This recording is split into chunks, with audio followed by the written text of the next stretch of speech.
Hello friends, learning more में आपका स्वागत है।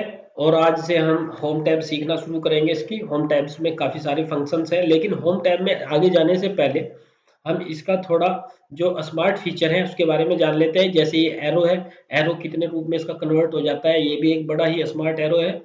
और फिर हम एक्सेल के स्मार्ट सीट के बारे में देखेंगे थोड़ा। तो सबसे पहले इसके एरो के बारे में ही देख लेते हैं।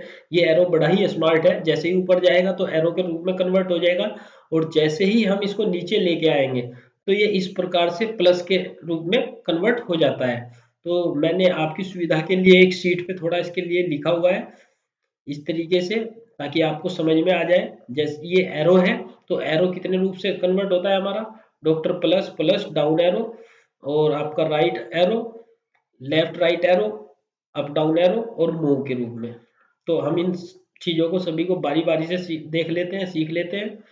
तो देखो, जैसे ही मैंने यहाँ पे क्लिक किया तो ये सेल हमारी सिलेक्ट हो गई है, और ये हमेशा इस डॉक्टर प्लस वाले सिंबल से ही सिलेक्ट होंगी। अगर मैंने इसको लेफ्ट क्लिक कर दिया और लेफ्ट क्लिक करने के बाद में इसको आगे तक लेके जाता हूँ तो ये सभी सेल्स हमारी सिलेक्ट हो रही है।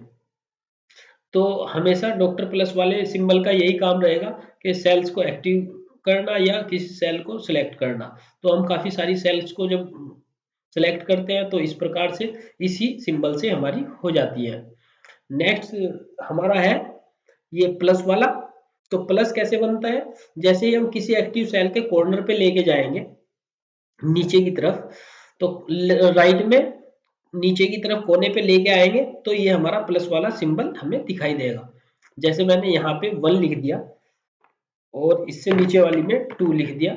अभी हम ये दोनों सेल सिलेक्ट कहाँ से करेंगे, डॉक्टर प्लस वाले सिंबल से। और अब यहाँ पे जब कॉर्नर पे लेके जाएंगे राइट में, तो इस प्रकार से प्लस वाला सिंबल हमें दिखाई देने लगेगा। जैसे ही हम इसको नीचे की तरफ ड्रैग करेंगे तो इस प्रकार से पूरी सीरीज हमारे सामने आ जाएगी। तो ये इसके स्मार्ट फीचर है एक्सेल के, कि ये जो है इसका एरो अलग अलग जगह पे जाने के बाद अलग अलग तरीके से बिहेव करता है। अभी मैंने आपको प्लस और ये डॉक्टर प्लस वाले दोनों सिंबल दिखा दिए हैं। अभी हम इसको थोड़ा कॉलम के ऊपर लेके जाते हैं। तो जैसे ही इस कॉलम के ऊपर गया तो ये डाउन एरो के रूप में कन्वर्ट हो गया है।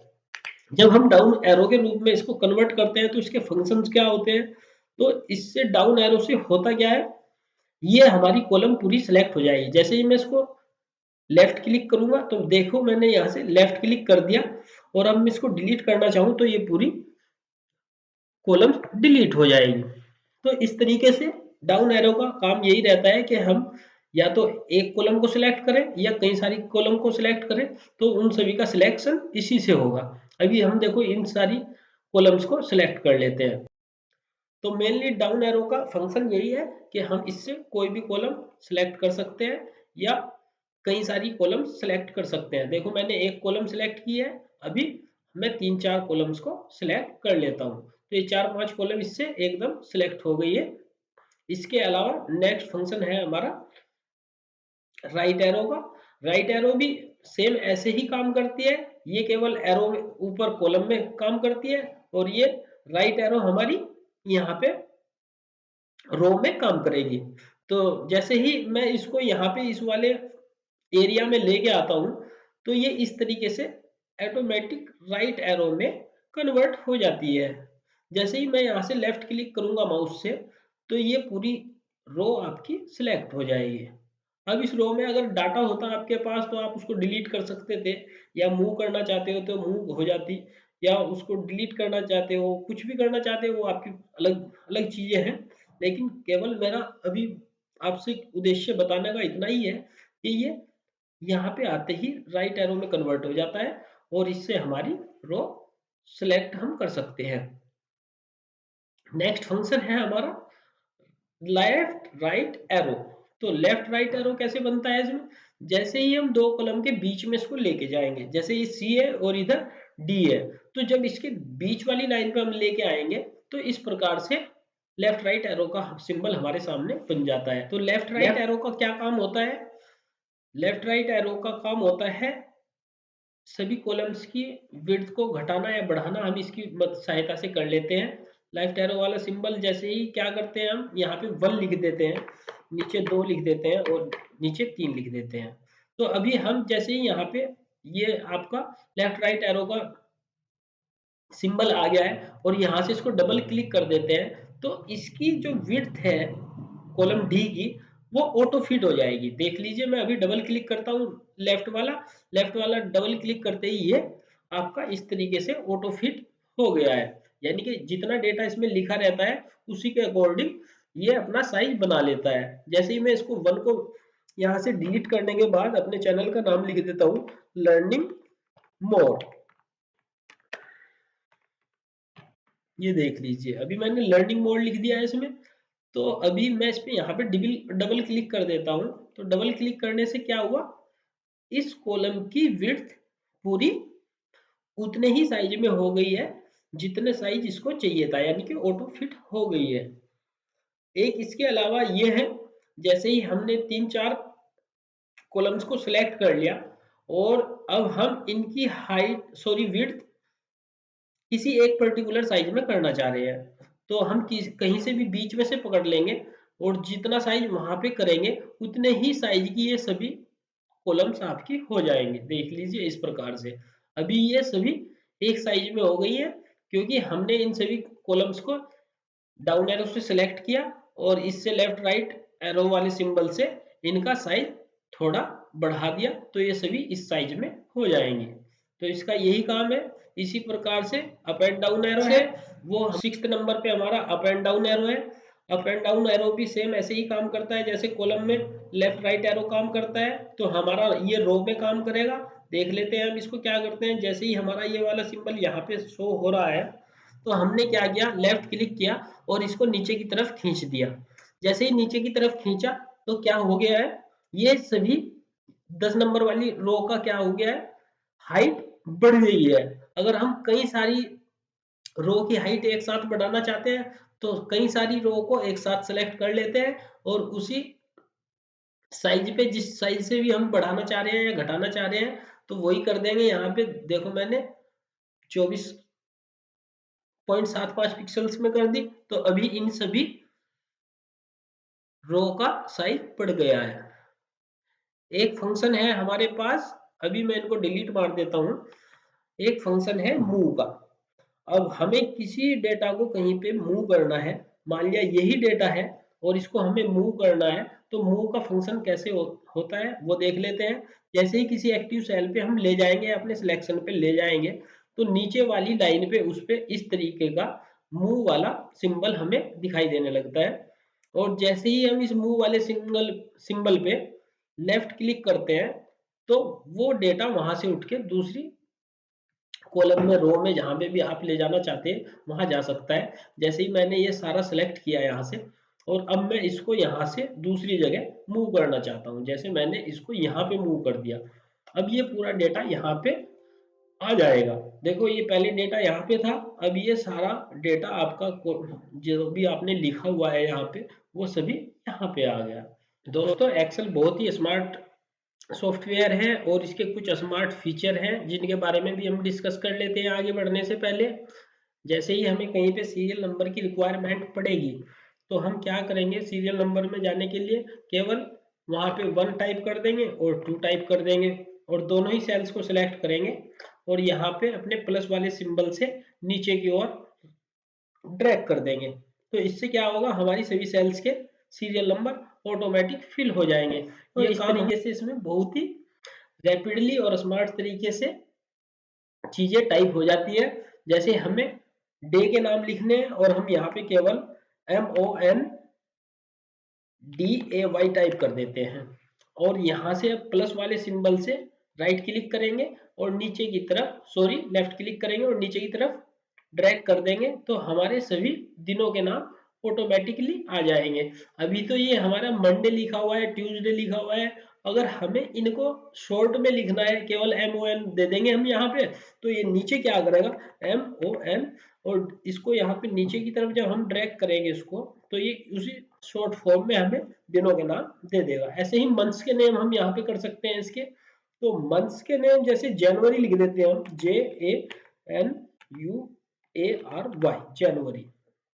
और अब यहाँ पे कॉर्नर पे जाते हैं, प्लस वाला सिंबल जैसे ही हमारा बन जाता है उसको लेफ्ट क्लिक करते हैं और लेफ्ट क्लिक करने के बाद नीचे की ओर ड्रैग कर देते हैं, तो हमारे सभी महीनों के नाम लिख के आ जाते हैं।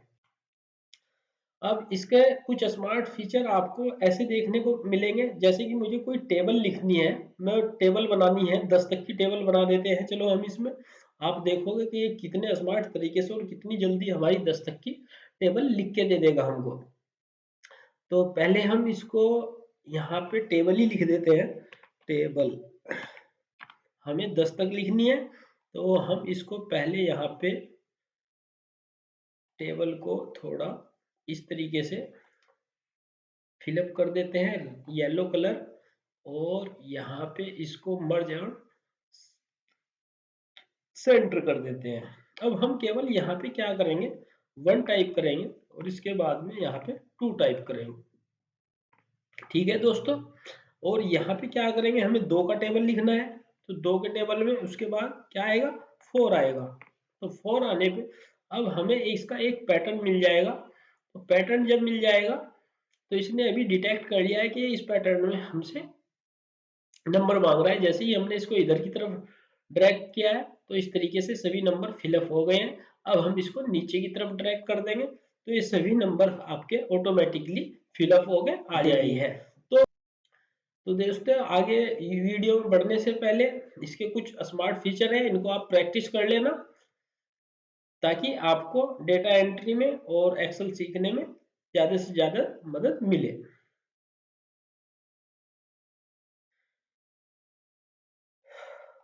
फ्रेंड्स अब हम फाइनली अपने होम टैब की तरफ बढ़ते हैं।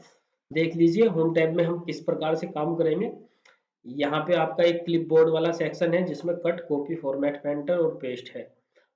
तो मैं इसको यहाँ से फ़ॉन्ट से आपको सिखाना शुरू करता हूँ, इसको हम थोड़ा बाद में देखेंगे। जैसे ही हम इसमें फ़ॉन्ट में जाते हैं तो हम इसमें क्या देख रहे हैं, यहाँ पे एरियल, यानी कि किसी भी टेक्स्ट का फ़ॉन्ट हम यहाँ से डिसाइड कर सकते हैं। अभी देख लीजिए मैंने इसमें यहाँ पे ये लर्निंग मोड लिखा हुआ है, हम इसका फ़ॉन्ट यहाँ से चेंज कर सकते हैं। जैसे मैं इसका ये वाला फ़ॉन्ट चेंज कर लेता हूँ। पहले हमें ये एरियल में मिल रहा था, अभी एल्गेरियन में मिल गया है। तो यहाँ से हम इसका, जहाँ पे ये 12 लिखा हुआ है, यहाँ से हम इसका साइज इंक्रीज या डिक्रीज कर सकते हैं। इस प्रकार से हमारे पास एक पॉपअप लिस्ट आ जाएगी। जैसे ही हम 10 करेंगे तो ये क्या हो जाएगा, छोटी हो जाएगी, और यहाँ से 20 करेंगे तो ये बड़ी हो जाएगी। इस प्रकार से हम अभी इसका साइज ले लेते हैं 26। तो अभी हमारे पास इस प्रकार से लर्निंग मोड लिखा हुआ आ गया है, और इसका फॉन्ट भी हमने चेंज कर दिया है और साइज भी चेंज कर दिया है। इसके अलावा अगर हम इसका साइज और बढ़ाना चाहें तो यहाँ तो आपके पास एक नंबर वाली लिस्ट है। अगर आप इसको मैनुअली वैसे ही करना चाहो आईडीए से हम इसको यहाँ से घटा बढ़ा सकते हैं इस प्रकार से। अगर हम इसको कम करना चाहें तो यहीं से इसको कम भी कर सकते हैं। तो ये यहाँ पे हमारा बी लिखा हुआ है, जैसे ही मैं इसको क्लिक करूंगा तो इससे यहाँ पे ये हमारा टेक्स्ट बोल्ड हो जाएगा। देख लीजिए मैं अभी इसको करके दिखा देता हूँ आपको। अभी ये नॉर्मली हमारे पास बोल्ड नहीं है, जैसे ही मैं इसको क्लिक करूंगा तो ये बोल्ड हो जाएगा इस प्रकार से। इसके अलावा इसकी जो कमांड है वो कंट्रोल बी से भी हम इसको कर सकते हैं। देख लीजिए मैं अभी इसको कंट्रोल बी से कर रहा हूँ तो ये अनबोल्ड हो जाएगा इस तरीके से। अभी मैं दोबारा से कंट्रोल बी दबा देता हूँ इस प्रकार से, तो ये थोड़ा बोल्ड हो गया है। इसके बाद में ये जो आपका दिखाई दे रहा है इटैलिक वाला सिंबल, तो ये कंट्रोल आई से हम करते हैं। जैसे ही कंट्रोल आई से करेंगे या यहाँ से क्लिक करेंगे हम, तो ये थोड़ा आड़ा तिरछा हो जाएगा जिस प्रकार से अभी हुआ है। अगर हम इसको दोबारा से क्लिक कर देंगे तो ये क्या हो जाएगा, वापस से बिल्कुल सीधा हो जाएगा। इसके आगे यहाँ पे ये जो यू लिखा हुआ है, तो यू से क्या होता है, अंडरलाइन। जैसे ही हम इसको यहाँ पे क्लिक करेंगे तो ये अंडरलाइन हो जाएगा। देख लीजिए अभी ये क्या हो गया है, अंडरलाइन। जहाँ पे हमने लर्निंग मोड लिखा हुआ है ये अंडरलाइन हो गया है। इसमें एक ऑप्शन और है, अगर आपको डबल अंडरलाइन करना है, मैंने जैसे ही इसको डी वाले ऑप्शन को दबाया तो ये डबल अंडरलाइन हो गया है। अभी आगे बढ़ने से पहले मैं इसका अंडरलाइन भी हटा देता हूँ और यहाँ से इसका बोल्डनेस भी हटा देता हूँ। तो अभी ये हमारे पास सिंपली आ गया है। अभी इसके बाद ये वाला ऑप्शन है हमारे पास बॉर्डर लगाने का। तो इससे हम कैसे बॉर्डर लगाते हैं, जैसे ही हम कोई भी एरिया सेलेक्ट कर लेते हैं तो उसमें हम विभिन्न प्रकार के बॉर्डर लगा सकते हैं। जैसे ही यहाँ पे क्लिक करेंगे तो हमारे पास इस प्रकार से बॉर्डर आ जाते हैं, bottom border, top border, left border, right border, no border, all border. तो वो आप एक एक बारी बारी से करके देख लेना। फिलहाल मैं ये वाला थिक आउटसाइड बॉर्डर ले रहा हूँ। तो हमारे जो ये लर्निंग मोड लिखा हुआ था इसमें थोड़ा मोटे टाइप का बॉर्डर लग के आ गया है। इसके अलावा इसमें यहाँ पे एक फिल कलर वाला ऑप्शन होता है। तो फिल कलर वाले ऑप्शन को जैसे ही हम यहाँ से सिलेक्ट करेंगे तो इस प्रकार से हमारे पास कई सारे कलर आ जाएंगे। जो भी कलर हमको लेना है वो पहले हम किसी भी सेल का या बहुत सारी सेल्स का वहां से सिलेक्शन बना लेंगे और वहां से ये वाला कलर जैसे ही सिलेक्ट करेंगे, जो भी कलर हम उसमें फिल करना चाहें वही कलर यहाँ पे फिल हो जाएगा। देखिए मैंने अभी इसमें लर्निंग मोर वाले जो सेल था इसमें येलो कलर का कलर फिल कर दिया है। इसके बाद में यहाँ पे हम इसके टेक्स्ट का भी कलर चेंज कर सकते हैं। सेक्शन में हम देख लेते हैं इसमें क्या क्या फंक्शंस है। सबसे ऊपर यहाँ पे जाते हैं तो हमारे पास ये टॉप अलाइनमेंट वाला फंक्शन रहता है। जैसे ही हम इस पे क्लिक करेंगे तो ये हमारा लर्निंग मोड जो लिखा हुआ है ये ऊपर की तरफ खिसक जाएगा। यहाँ पे मिडिल अलाइन पे क्लिक किया तो ये बिल्कुल बीच में आ गया है।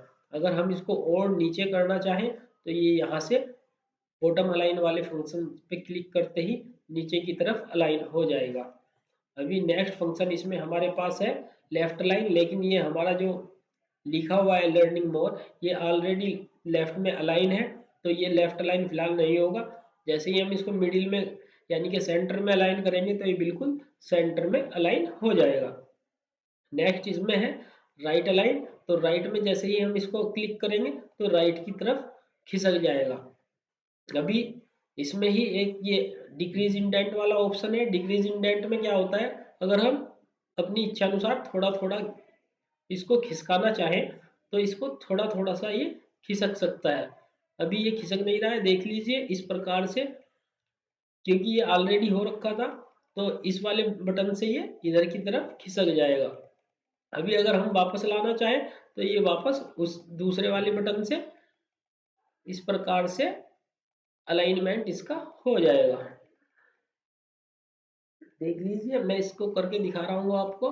तो ये यहाँ से लेफ्ट इंडेंट, डिक्रीज इंडेंट और इंक्रीज इंडेंट का ऑप्शन हमारे पास रहता है, जिससे हम अपने टेक्स्ट को इधर उधर खिसका सकते हैं। जब हम किसी टेक्स्ट की फॉर्मेटिंग करेंगे तो ये वहां पे हमें काम आएगा। एक इसमें फंक्शन है हमारे पास ओरिएंटेशन का। ओरिएंटेशन में भी देख लेते हैं क्या होता है। अभी मैं यहाँ पे कोई वर्ड लिख रहा हूँ, जैसे कि मैंने एमएस वर्ड लिख दिया, एमएस वर्ड। तो एमएस वर्ड लिखने में हमें क्या मिल रहा है यहाँ पे एमएस वर्ड, और हम इसका ओरिएंटेशन करना चाहते हैं। तो जैसे ही हम इसको यहाँ पे वाले फंक्शन में भी हम देख लेते क्या होता है। ओरिएंटेशन वाले फंक्शन को जैसे ही हम दबाएंगे इसमें कई प्रकार के ओरिएंटेशन हमारे सामने है।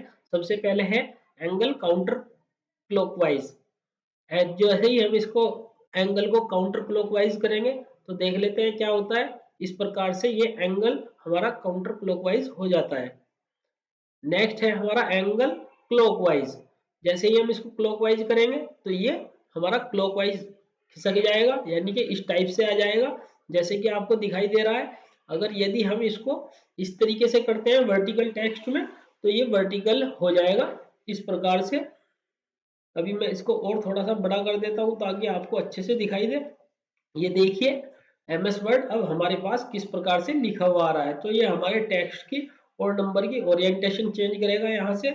अभी अगर हम इसको रोटेट कर देते हैं टेक्स्ट अप तो ये इस तरीके से रोटेट हो जाएगा। और इसके अलावा अगर हम इसको यहाँ से अलाइनमेंट करना चाहें तो इस प्रकार से यहाँ से अलाइनमेंट भी कर सकते हैं। तो फिर हम दोबारा ओरिएंटेशन में जाते हैं। ओरिएंटेशन हमारे पास अलग अलग टाइप के रहते हैं, तो इनको आप सभी को बारी बारी से करके देख लेना, आपको ये समझ में आ जाएंगे।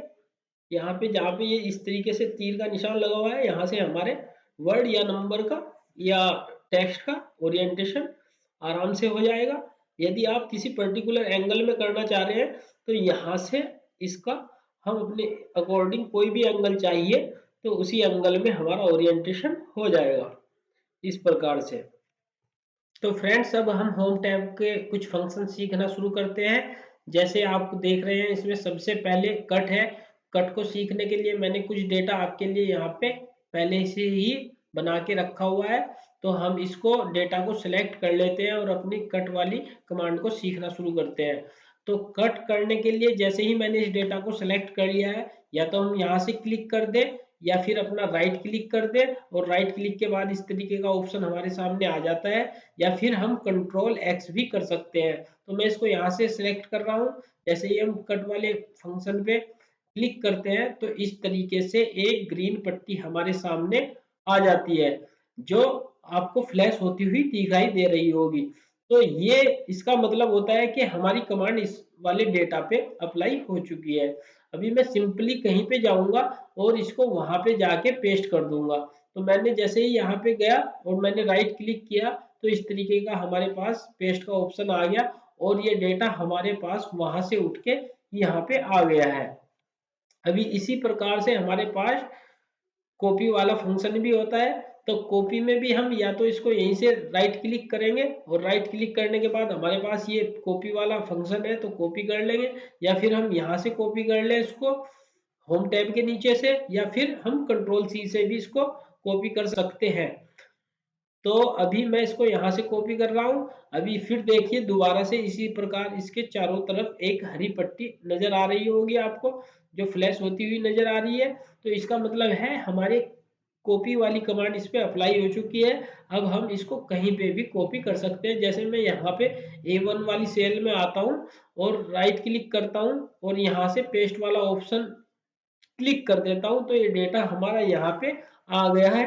अभी भी इसमें कॉपी की कमांड लगी हुई है। यदि हम इसको कहीं और भी पेस्ट करना चाहें तो कहीं और भी पेस्ट कर सकते हैं। देख लीजिए मैं यहाँ पे इसको पेस्ट कर देता हूँ, तो अब फिर ये दोबारा से पेस्ट हो गई है। अभी मैं इसको कंट्रोल जेड करके वापस कर देता हूँ इस प्रकार से, ताकि आपको कोई असुविधा ना हो। अभी देखिए ये ग्रीन पट्टी अभी हमारे सामने आ रही है, घूमती हुई नजर आ रही है, तो इसका मतलब इस पे कोई कमांड लगी हुई है। इस कमांड समाप्त करने के लिए हम क्या करते हैं, हमारे कीबोर्ड पे एस्केप का बटन लगा होता है, उसको प्रेस करेंगे और ये कमांड हमारी कैंसिल होगी। इसमें एक फंक्शन है हमारा पेस्ट वाला। तो पेस्ट में थोड़े कुछ डिफरेंट फंक्शन रहते हैं, देख लीजिए। सबसे पहला फंक्शन मैं आपको दिखा देता हूँ। जैसे ही मैंने एक पूरा डेटा सिलेक्ट किया है यहाँ से, और इसको कंट्रोल सी करके कॉपी कर रहा हूँ, तो यहाँ पे जाऊंगा मैं इसको, और यहाँ पे क्या करूंगा, राइट क्लिक करूंगा और सबसे पहले वाला सिंपल पेस्ट मैं यहाँ पे इसको कर दूंगा। तो ये पेस्ट क्या करेगा, यहाँ से सब कुछ इसको उठा के ले आएगा और सारी चीजें यहाँ पे जो कि तो रख देगा। तो कई बार हमें फॉर्मूले की जरूरत पड़ती है और कई बार वहां पे जो भी फॉर्मेटिंग है उसकी जरूरत पड़ती है। तो उस कंडीशन में हम इन अलग अलग पेस्ट वाले ऑप्शंस को यूज करते हैं। जैसे मैं दिखा देता हूँ आपको, यहाँ पे नीचे मैंने आपको इसमें 2500 ये है, 2500 ये है, और 2500 ये है, 2500 ये है, 2500 4 बार दिए हुए हैं, और इसका टोटल हमारे पास 10,000 है। यदि हम इसका भी टोटल करना चाहें तो हम यहाँ से क्या कर सकते हैं, फॉर्मूले को यहाँ से कॉपी कर सकते हैं। तो देख लीजिए मैं जैसे ही 10,000 पे क्लिक करता हूँ तो यहाँ एक सम का फॉर्मूला लगा हुआ है। तो मैं अगर इसको खाली फॉर्मूले को कॉपी करना चाहूँ तो क्या करूंगा, यहीं पे इसको राइट क्लिक करूंगा और कॉपी कर लूंगा। तो जैसे ही मैंने कॉपी कर लिया तो अब यहाँ पे कॉपी वाली कमांड मुझे दिखाई दे रही है कि इस पे कॉपी की कमांड लग गई है। अब मैं यहाँ पे 100 वाले रो में नीचे जाके सिंपली राइट क्लिक करूंगा और यहाँ से पेस्ट वाले ऑप्शन या तो मैं यहाँ से सिलेक्ट कर लूंगा राइट क्लिक यूज करके, या फिर यहाँ पे पेस्ट में जाऊंगा और यहीं पे मुझे कुछ ऑप्शंस मिलेंगे। जैसे फॉर्मूले वाले ऑप्शन में जाता हूं मैं, तो ये यहाँ से फॉर्मूले वाला ऑप्शन फॉर्मूलाज एफ इसमें लिखा हुआ है नीचे। तो मैं इसको जैसे ही यहाँ से क्लिक करूंगा तो ये 400 हो गया है। देख लीजिए मैंने यहाँ से कॉपी क्या किया था 10,000, लेकिन यहाँ पे क्या आया है 400। तो ये इसी वजह से आया है क्योंकि मैंने यहाँ से केवल फॉर्मूला कॉपी किया है। अभी और भी चीज देख लेते हैं इसमें। जैसे मैंने ये पूरा डेटा सिलेक्ट किया है यहाँ पे और मैं इसको कॉपी करना चाहता हूँ, तो मैंने इसको क्या किया, कंट्रोल सी से कॉपी कर लिया है। अभी कॉपी की कमांड आपको दिखाई दे रही होगी, इस पे अप्लाई हो गई है और मैं यहाँ पे इसको पेस्ट करना चाहता हूँ, तो मैंने यहाँ पे राइट क्लिक किया और मैं केवल यहाँ पे 1 2 3 वाला ऑप्शन मैंने पेस्ट कर दिया। अभी यहाँ पे क्या हुआ है, यहाँ पे 2500 था रेड कलर में और यहाँ पे आ गया ब्लैक कलर में, और यहाँ पे जो हमारा सेल का फॉर्मेटिंग था वो येलो कलर में हो रखा था, और यहाँ पे हमारा सिंपली कोई भी कलर नहीं है। तो हमने जब यहाँ पे ऑप्शन यूज किया था, वो हमने यूज किया था 1 2 3 वाला, तो उससे क्या होता है, हमारी केवल वैल्यूज उठ के आ जाती है, बाकी फॉर्मेटिंग वहीं पे रह जाती है। तो हमने क्या किया था, वैल्यू वाला ऑप्शन यूज किया था और हमारी यहाँ पे केवल यहाँ से वैल्यूज आई है।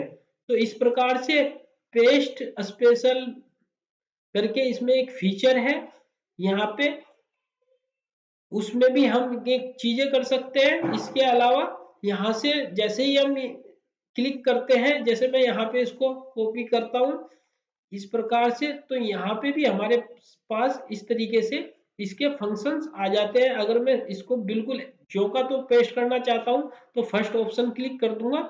अगर मैं इसको केवल नंबर्स पेस्ट करना चाहता हूँ तो यहाँ से 1 2 3 जहाँ पे लिखा हुआ है इसको क्लिक कर दूंगा। यदि मैं फॉर्मूला यूज करना चाहता हूँ तो यहाँ से फॉर्मूला वाला ऑप्शन चूज कर लूंगा। इसी प्रकार दोस्तों इसमें एक फंक्शन ट्रांसपोज वाला भी है। देखो मैं ऊपर वाला डेटा उठा लेता हूँ ये वाला और इसको ट्रांसपोज करके देख लेते हैं क्या होता है। ट्रांसपोज वाला बहुत ही यूजफुल फंक्शन है इसमें दोस्तों।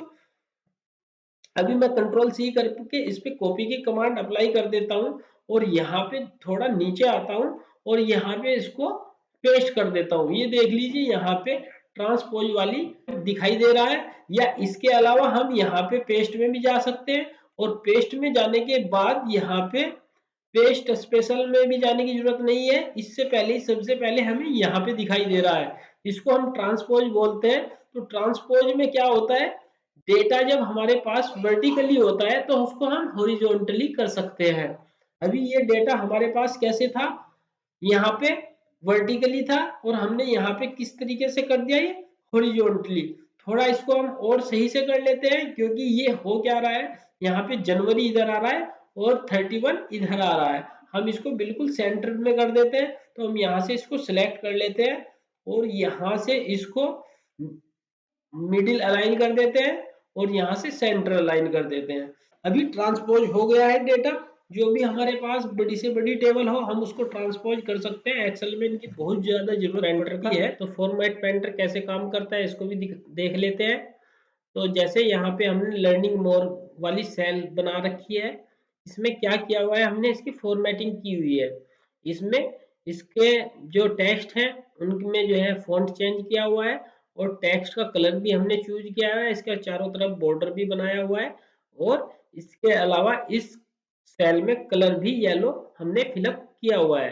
तो अगर हम इस वाले कलर को और इस तरीके की फॉर्मेटिंग को कॉपी करना चाहें, एक तो फॉर्मेट पेंटर हमारे पास बहुत ही इजीएस्ट टूल होता है। तो हम इसको क्या करेंगे, सिंपली क्लिक कर लेंगे और यहाँ फॉर्मेट पेंटर पे सिलेक्ट कर लेंगे और इसको जिस सेल में भी हम किसी सेल में भी फॉर्मेट करना चाहते हैं तो वो सिंपली यहाँ पे हो जाएगी इस तरीके से। अभी मैं इसको दोबारा से दिखा देता हूँ आपको। जैसे ही यहाँ पे मैंने सिलेक्ट किया है और यहाँ से फॉर्मेट पेंटर उठाया है, फॉर्मेट पेंटर से यहाँ पे भी आपका प्लस वाला चिन्ह होगा, डॉक्टर प्लस वाला, प्लस उसके साथ में ब्रूस। तो जैसे ही हम यहाँ पे प्लस को क्लिक करेंगे तो इस तरीके से ये आपका फॉर्मेट चेंज हो जाएगा। दूसरा तरीका इसका क्या है, आप इसको यहाँ पे सिलेक्ट करने के बाद फॉर्मेट पेंटर पे डबल क्लिक कर दो और डबल क्लिक करने से अब ये यहाँ से कितनी भी बार आप किसी भी सेल में इस फॉर्मेट को इस तरीके से कर सकते हो। जैसे मैं इसको फॉर्मेट को यहाँ पे ऐसे कॉपी कर रहा हूँ तो इस तरीके से हमारे सभी सेल्स के फॉर्मेटिंग चेंज होते जा रहे हैं। से उठाया और यहाँ से एक साथ इसमें फॉर्मेट कर दिया। तो दोस्तों फॉर्मेट पेंटर का भी आपने देख लिया है। अभी मुझे आशा है कि आप ये अच्छे तरीके से सीख गए होंगे और फॉर्मेट पेंटर, कॉपी, कट, ये सभी चीजें इसमें बार बार यूज होती हैं तो इनकी प्रैक्टिस करनी बहुत ज़्यादा जरूरी है। तो इस तरीके से आप भी प्रैक्टिस कर सकते हो। Thank you.